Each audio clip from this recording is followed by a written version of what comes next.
Pause, take a breath, listen very carefully, because what I am about to tell you is something most people spend their entire lives never discovering. Zomanos already controlled your thoughts today, not with a weapon, not with fear, but with something far more dangerous than all of those things combined. They used words, they used silence, they used a smiling. Your feelings were your own, but here is the dark truth hiding underneath all of that. You were guided, shaped, steered like a river being redirected by invisible walls. Not that it happened. The most terrifying part is that it will happen again, lest you understand exactly how it works. So stay with me, because in this video are going inside the hidden machinery of human manipulation. We are pulling back the curtain, the invisible forces that shape your beliefs, your emotions, your decisions. We'll hear conversations differently. You will feel patterns you once ignored him. Once you see E2, will never ever able to unsee it. Welcome to Human Hour, and welcome to the truth. Let us start with something that might be uncomfortable to hear. Manipulation does not look like manipulation. That is the entire reason it works. You have probably imagined a manipulator as someone aggressive, someone who forces you, someone you can clearly see and walk away from. But real manipulation, it's kind that actually takes hold, looks nothing like that. It looks like concern, it sounds like advist, feels like love. Manipulator does not say do. This a manipulator sassoned. You think this is better for you. They do not push thee, guide. They do not demand. They suck at. Then they step back. They let the idea sit inside your mind. They wait because they know something that most people never realize. You believe a thought is your own. You will defend it. You will fight for it. You will never question it. That is the first invisible law of manipulation. Plant the seed, step away and let the person water it themselves. Think about the times in your life when you made a decision and something felt slightly off about it. Something small and quiet in the back of your mind said, wait, this does not feel right. But then another voice came, a much louder voice, one that sounded like reason, and it said, no, no, no, you are overthinking this. This is the right thing to do. What if that louder voice was not yours? What if that voice was placed there by someone who needed you to move in a particular direction? This is the starting point of everything. We are going to uncover today's most powerful form of control, us, the kind that never looks like control at all. There is a technique so subtle, so refined, that most people experience it dozens of times a day without ever identifying what is happening. To them is called thought insertion, and Noid does not require any special powers, does not require hypnosis. It does not require some mystical gift. It only requires understanding how the human mind processes information. Here is how it works. When someone tells you a direct instruction, your brain resists. Your natural defenses go up. You think, why are they telling me what to do?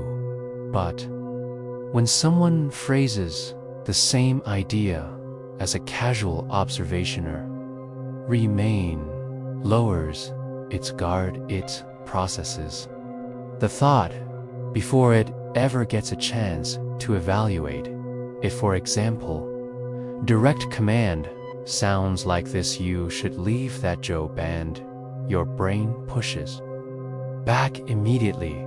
But a thought insertion sounds like this: sigh, just wonder sometimes if you are really being valued where you aren't. Something happens inside you, something shifts, because now you are not defending against an outside opinion. You are sitting with a thought that feels like your own curiosity. You start to wonder, am I being valued? You start to look for evidence. Then, within days, maybe weeks, start believing that leaving your job is your idea. This is not an accident. This is not an accident. This is architecture. The architect builds invisible rooms inside your mind. You walk into them believing you discovered them yourself. Now we go deeper to something that has destroyed relationships, careers, mental health, entire identities. It is called gaslighting done. It is one of the most chilling psychological weapons ever documented. Here is the scenario. You remember something clearly, conversation that happened, they promised, that was made day, moment you witnessed with your own eyes, and then someone looks at you completely compensated, says that never happened. You pause, you replay the memory in your mind. You are certain, but they are certain too, and something in you begins to crack, because here is the truth about human psychology. We trust other people's certainty. When someone is absolutely sure of something and shows no doubt, no hesitation, something in our nervous system begins to defer to them. Is an ancient survival instinct, but a manipulator weaponizes this instinct. They use your own psychology against you. They do not argue loudly.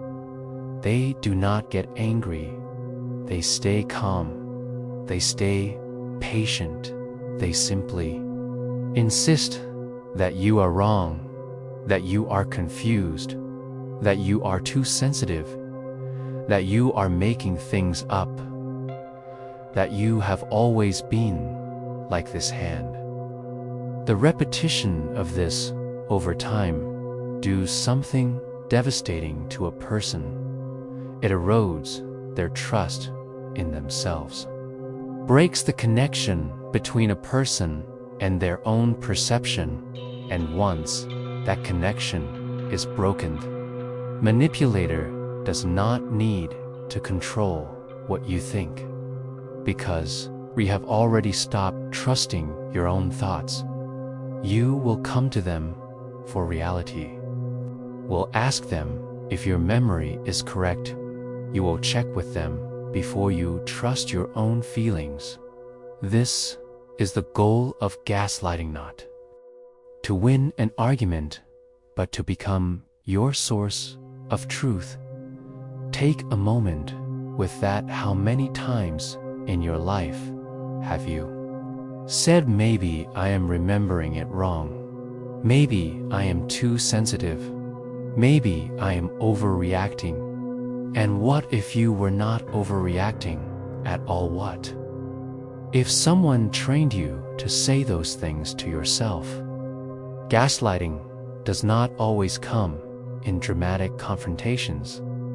Sometimes it arrives quietly, the language people use around you, everyday phrases like "you always do this," "you never listen," "you are so dramatic," "you are so dramatic," "too seriously," "everybody else is fine with it," "you are the only one who has a problem with this." These statements are designed to isolate your perception. They make you feel like you are the outlier, like your emotional response is a defect, like your memory is unreliable, like your feelings are disproportionate. Here is the terrifying thing about this kind of language: it works even when the person using it has no conscious intent to manipulate. Some people gaslight automatically because they were gaslit themselves, because they cannot tolerate being wrong, because accepting your reality would force them to face something about themselves to sit. They are not ready to face this. Is why gaslighting is so widespread. Is not always coming from a villain. Sometimes it is coming from someone who loves you, someone who is simply terrified of accountability. That makes it harder to identify, even harder to livery us talk about emotions. Because this is where manipulation becomes almost artistic. Manipulators do not fight logic, they bypass it entirely. They go straight to the emotional center of a person and they find the things that matter most: guilt, fear, love, belonging, approval. These are human needs, but a manipulator maps those needs, then uses them as levers. They know you fear abandonment, they threaten it, set a lie through coldness, through distance, through a single sentence like "I just do not know if this is working anymore." And watch what happens to you in that moment. Your brain does not think clearly. Your brain panics. Your body floods with anxiety. You would do almost anything to close that gap, bring them back, to fix what feels broken. If they know you feel guilty easily, they know exactly how to plant that guilt. I guess I will just do it myself. 5. Just wanted to feel supported. For once I thought you cared about me. These statements are not random emotional expressions. They are precision instruments engineered to hit specific targets inside you, and they almost always work because you are a feeling human being, and feeling human beings respond to emotional pain. Way a hand responds to fire. They pull away, they try to fix it, they change their behavior to stop the burning. This is the most powerful form of behavioral control ever discovered. Not pain, but the threat of emotional pain, the implication of disappointment, the shadow of rejection, and the promise that if you just do this one thing, warmth will return. There is a specific pattern that appears in deeply manipulative relationships, and once you see it too, will recognize it everywhere. It is called the cycle of love bombing and withdrawal. In the beginning, gore, after a conflict, manipulator floods you with warmth, attention, compliments, affection. They make you feel like you are the most important person in the world, like everything they do revolves around you, like they finally found the person they were always searching for. This is love bombing, and it feels extraordinary. It feels like the purest love you have ever experienced. But here is what is actually happening underneath that feeling. Your brain is being calibrated, is learning what maximum approval from this person feels like. It is storing that feeling as the baseline it wants to return to, and then when the withdrawal comes, when the coldness arrives, the affection disappears without explanation. Your brain does not think this person is being manipulative. Your brain thinks, what did I get back to what we had done? So you change yourself, apologize for things that were not your fault. You shrink, you accommodate, you try to be whoever they need you to be in that momento. Get the warmth back, and then it returns just like that tan. The relief is so intense that your brain releases a flood of positive chemistry, and you bond even more deeply to this person, not despite the pain they caused, but because of it. This is not love. This is not love. These most underestimate, the most underestimate, because it does not arrive suddenly, does not announce itself. It builds slowly, brick by brick, until the walls are complete, and only then do you realize you are inside. FEMA manipulator rarely says stop talking to your friends, stop seeing your family.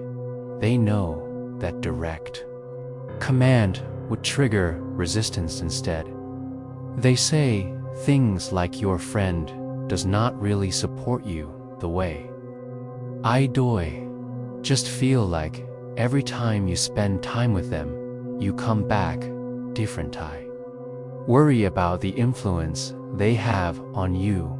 I'm not saying do not see them. I just want you to notice how you feel when you are with them. These statements are not neutral observations. They are architecture. They are building a wall between you and the people who could show you another perspective, who could reflect your reality back to you, who could say, wait, that does not sound right, because that is exactly what a manipulator cannot afford to have happen. They cannot afford a witness. They cannot afford someone on the outside. Who knows, Yuho might notice. The changed will might ask, you are you. Okidu, you seem like yourself anymore, and So without you ever being told directly or circle shrinks your conversations become more limited, your reference points disappear, the manipulator becomes your entire world, your source of truth, your source of love, your source of identity. When your world is that small-end, that person is at the center of it will do almost anything to protect that world, because losing them would mean losing everything. Section 8. Reward and punishment. Now let us talk about something that sounds almost too simple to be scary, but is perhaps the most effective behavioral modification tool. A manipulator has reward and punishment.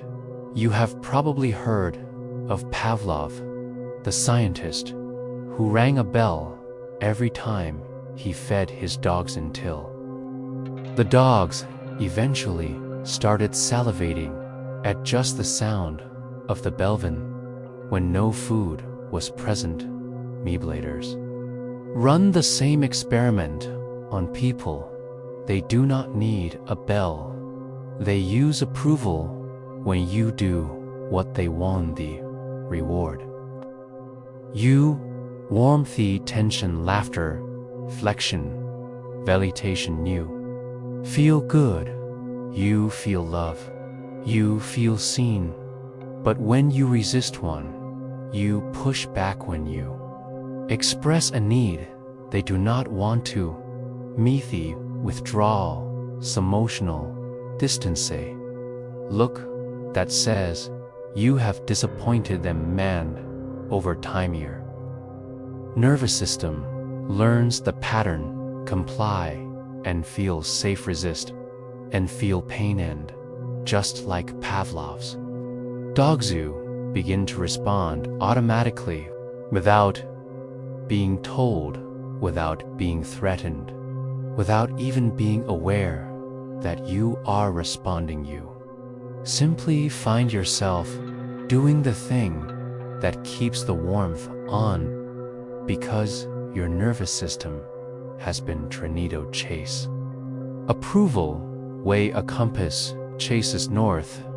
This is one of the most disturbing aspects of long-term manipulation. It does not require ongoing effort from the manipulator because eventually you train yourself. Section 9. Confusion as a weapon. Let us talk about something that most people do not recognize as a tactic at all: confusion, because we tend to think of confusion as an accidental state byproduct of miscommunication, but in the hands of a skilled manipulator, confusion is deliberated, is created on purpose, because a confused mind is a dependent mind. Manipulator creates inconsistency. One day they are warm and loving and engaged. The next day they are cold and distant and critical. One day they tell you something is acceptable. The next day they use the same behavior against you as evidence of your flaws. One day they say they need space. The next day they are upset that you gave them space. This inconsistency is not accidentally, is a strategy, because your brain is wired to resolve inconsistency. When things do not make sense, your mind works overtime trying to make them make sense. You analyze, you replay conversations, you search for patterns, you try to figure out what changed, what you did wrong, how to predict what they need next. While your entire mental energy is consumed with this, analysts are not focused on the relationship's problems. You are not evaluating whether this dynamic is healthy. You are simply trying to solve the puzzle, and the puzzle was designed to never be solved. Because if you ever solved, E2 would stop being confused. If you stopped being confused, E2 might start asking different questions the manipulator does not want you to ask. There is a psychological principle that explains why people stay in manipulative relationships long after they know something is wrong. It is called intermittent reinforcement, and it is one of the most powerful forces in human psychology. When reward comes unpredictably, you never know if this interaction will bring warmth or coldness, affection or dismissiveness, or distance. Your brain does something fascinating. It becomes obsessed, does not decide this relationship is unreliable, and disengage. It becomes more attached, more vigilant, more desperate to understand the pattern. This is the same mechanism that makes gambling addictive. The slot machine does not pay every time. If it did, would stop playing after a while, but because it pays symmetrically, brain stays locked in, waiting for the next reward. Studies in behavioral psychology confirm this unpredictable reward creates stronger attachment than consistent reward. The relationship where you are sometimes cherished and sometimes cold shoulder recreates a deeper psychological bond than one where you are consistently loved.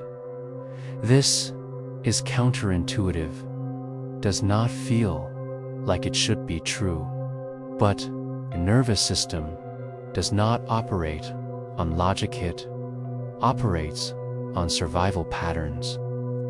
A reward that is uncertainous, one that your brain will work hardest to secure. This is why people save it when it is good. It is so good that sentence alone tells you everything, because the goodness moments of warmth and connection are not the relationship.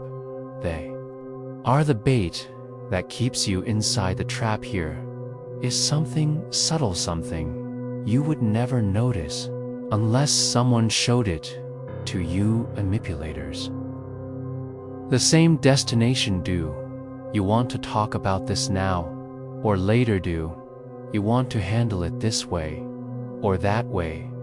Do you want to come with me or stay here alone? The options feel like freedom. They feel like you have agency. They feel like you are in control of your own direction. But look more closely, because what is missing from those choices is the option that the manipulator does not want you to take, the option that would not benefit them, the option that would give you actual freedom. They hand you a menu, but they wrote the menu, and everything on the menu leads back to them. This technique is used everywhere, not just in personal relationships, in advertising, in negotiation, in any space where someone wants to guide a decision without appearing to control it. The moment you realize that the choices in front of you were curated by someone with an agenda. The moment you start looking beyond the menu and asking what is not on it, this is perhaps the most haunting section, because what we are about to talk about is not just the loss of a relationship, is the loss of a self-identity erosion. This is what happens when manipulation is sustained over time. It does not happen in a day or a week or even a month. It is a slow dissolving, a quiet thinning, like a stone that spends years in a river and comes out smooth, all its edges worn away. In the beginning, you are yourself. You have your opinions, your preferences, your ideas about who you are and what you believe. But a sustained manipulator chips at those things. Your opinions are questioned until you stop sharing them. Your preferences are mocked gently until you stop expressing them. Your beliefs are challenged until you feel uncertain about them. And realize you do not quite know who is looking back, because the person you are now melt around the manipulator's preferences, the manipulator's needs, the manipulator's version of who you should be. The terrifying thing about this is that it does not feel like loss from the inside. From the inside, it feels like growth, like learning, like becoming a better version of yourself, because the manipulator framed it that way. They said, I am just helping you become who you are meant to be, am just showing you your blind spots. But growth does not leave you feeling smaller. Real growth expands.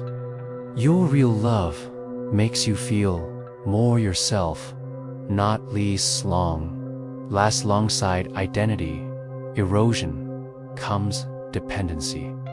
This is by design, because a person who knows who they are is confident in their own perception is very difficult to control. So the manipulator works to make you need them, not through force, but through slow and systematic dismantling of your self-trust. The question, your judgments, supplicant list, cysticis, slicis, slicis. You second-guess your decisions. They highlight your mistakes net to help you learn from them, but to convince you that your judgment is unreliable. They position themselves as the reasonable one, calm one who sees clearly, while you are the emotional one, reactive one who cannot be trusted to see things accurately. And over time you start to believe start to defer to them. You start to ask their opinion before you act, to start to check your perceptions against theirs, and now without any chains, without any locked doors, you are completely dependent. You have become the thing they needed you to become, the person who needs them to function. You person who cannot imagine trusting themselves without external validation. This is the architecture of dependency, and it is built not from love but from the slow erosion of your belief in yourself. By now, You might be wondering, why do people not just see what is happening? Why do intelligent people stay in these dynamics? And the answer reveals something important about being human. We are wired for connection. We are wired to trust the people we love. We are wired to assume positive intent from those closest to us. And manipulators know this. They exploit our greatest strength, our capacity for love, our desire to believe the best in people, our hope that things will get better, our loyalty, our compassion, our willingness to work on something difficult. Of these beautiful human qualities, the exact mechanism through which control is maintained. You stay because you love them. You stay because you remember who they were at the beginning. You stay because you believe they are capable of change. You stay because leaving feels like giving up, and because manipulation often isolates, have no outside perspective, no friend who can hold up a mirror, no family member who can say, wait, look at what is happening here. You have only the manipulator's version of reality, and in that version you are the problem. And the solution is to try harder. There is one more mechanism we need to understand before we talk about breaking free, and that is normalization. When something happens to you, gradually your brain adjusts its baseline need, recalibrates what it considers normal. Frog in slowly heating water does not jump out echoes. Its nervous system keeps recalibrating the temperature as safe. This is what manipulation does over time. What would have shocked you at the beginning feels ordinary by year 2. The first time someone dismissed your feelings, it hurt, it felt wronged, it felt like something that needed to be addressed. But by the 100th Timu have stopped noticing you, have stopped expecting your feelings to be heard, you have stopped believing they deserve to be heard. This is normalization.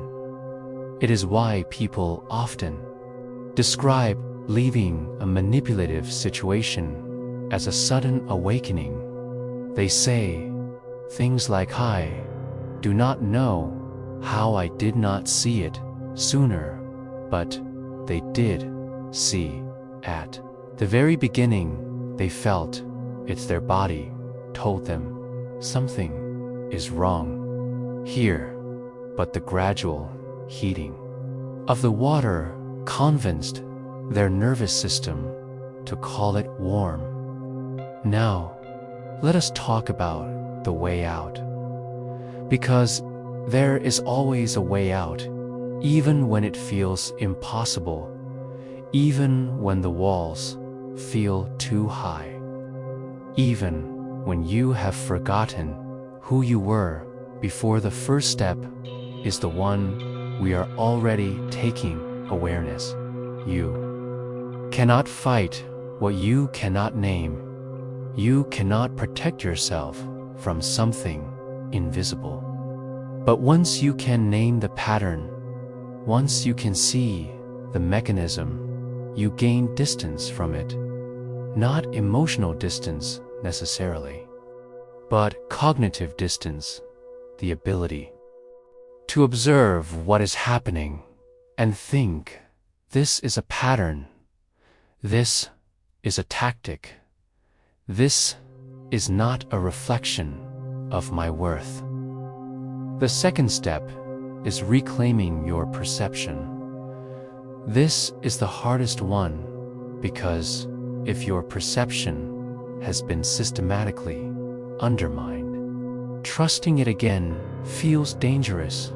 You have been told so many times that you are wrong, that you are too sensitive, that you are overreacting, that you're nervous.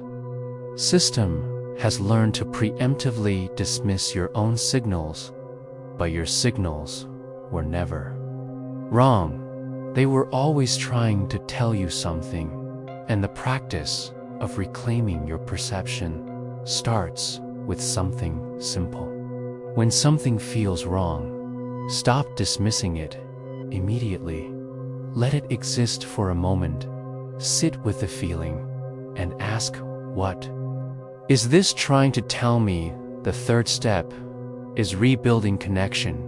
If isolation was used against you, then reconnection is the antidote. This does not mean immediately trusting everyone. It means slowly opening the doors again, letting other perspectives in, allowing people who knew you before to reflect reality back to you, because perspective is a form of protection. And you were never meant to navigate reality alone. The fourth step is time and gentleness. Recovery from manipulation is not linear. Some days you will feel strong and clear. Other days, the old patterns will pull at you. Old loyalties will surface. Old doubts will whisper. That is not failure, that is healing. And healing is not a straight line. It is a spiral. You will revisit the same territory many times, each time from a slightly higher place, each time with slightly more clarity. The fifth step is rebuilding identity. This takes the longest, but it is the most important. Who are you when no one is telling you who to be? What do you actually believe? What do you actually feel? What do you actually want? These are not small questions.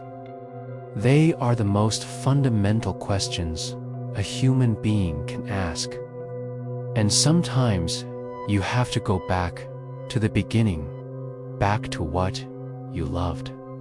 Before what you believed, before who you were, before someone started rewriting you. And sometimes you have to discover those things for the first time. Because sometimes the manipulation started so early that there is no before to return to. There is only forward into the self you are building now, on your own terms, in your own voice. Now that you understand how manipulation works, let us talk about what protection actually looks like. Because protection is not paranoia. It is not seeing every person as a threat. It is not closing yourself off from love and connection. Real protection is pattern recognition, and it starts with a simple practice. Trust your first impression, not forever. Not without updating it as you learn more, but pay attention to it. Do not rush past the feeling in your gut that says something does not quite add up. Here, notice when someone is moving very fast. Intensity at the very beginning of a relationship, or romantic, or friendship, or professional, is not always passion. Sometimes it is strategy. Real connection builds, it deepens. Over time, it does not arrive fully formed and overwhelming in the first week. Notice how someone handles disagreement because a person who cannot tolerate being questioned. A person who turns every disagreement into a referendum on your character. A person who always makes you feel like the problem is showing you something important about how they operate. Notice how you feel around someone, not just in the good moments, but in the quiet ones, in the moments after a conversation, in the moments when you said something honest and waited to see what happened.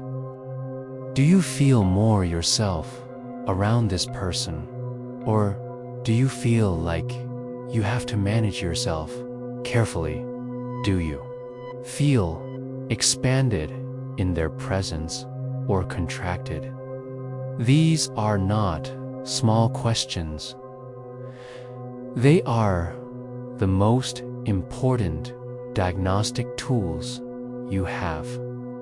Because your nervous system is not ancient and wise, and if it is trying to tell you something, it deserves to be heard. We have been talking about manipulation in personal relationships, but it is important to name something larger. Because manipulation does not only happen between individuals, it happens in groups, in institutions, in media, in political systems, in advertising, in any space where someone with power wants to shape the behavior and beliefs of people without power. The same tactics we have discussed today operate at scale in the world around you. Gaslighting becomes that never happened, or you are misremembering history. Isolation becomes do not trust those outlets, do not listen to those voices. We are the only reliable source. Emotional hooks become they are coming for your family, they are coming for your safety. Fear is the oldest tool in the arsenal, and the illusion of choice becomes vote for this one or that one, buy this thing or that thing, support this side or that side, without ever asking who built this menu, what options are not on it, and who benefits from keeping those options hidden. Once you see the architecture of manipulation at the personal level, you will start to see it everywhere. And that awareness, that capacity to step back and ask, who benefits from me believing this? Who benefits from me feeling this? Who benefits from me choosing this? That is one of the most powerful forms of freedom available to a human being. It does not make you cynical. It makes you clear, and clarity is what every manipulator fears most. We have covered a great deal of ground today, and if some of what you heard felt personal, if something in these words landed somewhere uncomfortable inside you, that is not an accident, that is recognition. And recognition, however uncomfortable, is the beginning of everything. Manipulators do not look like the villain in the story. They look like the person you trusted most. They sound like the voice you believed without question. They feel like home. And that is what makes this so difficult and so important to understand. Because the world is full of people who are still sleeping, who are living inside a reality that was built for them by someone else, who are defending thoughts that were planted in them, who are chasing approval that was engineered to be just out of reach. But you are not asleep anymore. You came here, you listened, you let the uncomfortable things land. And that matters, because the more people who understand these patterns, the fewer people who can be controlled by them. This knowledge is not just for you, it is for the people around you. It is for the conversations you have. It is for the moments you say to someone who needs to hear it. I believe you. Your perception is not broken. You are not too sensitive. You are not imagining things. Something did happen, and you are allowed to trust what you know. That might be the most radical thing one person can say to another. In a world that profits from self-doubt, in a world that runs on manufactured confusion, choosing to trust your own perception and encouraging others to trust theirs is a revolutionary act. So stay awake, stay curious, keep asking who benefits. Keep listening to the quiet voice underneath the loud one. Keep choosing clarity over comfort. Keep choosing yourself, because the opposite of control is not chaos. The opposite of control is truth. And truth, once found, cannot be taken from you. This has been Human Hour. Thank you for being here. And thank you for having the courage to look at the things most people choose not to see.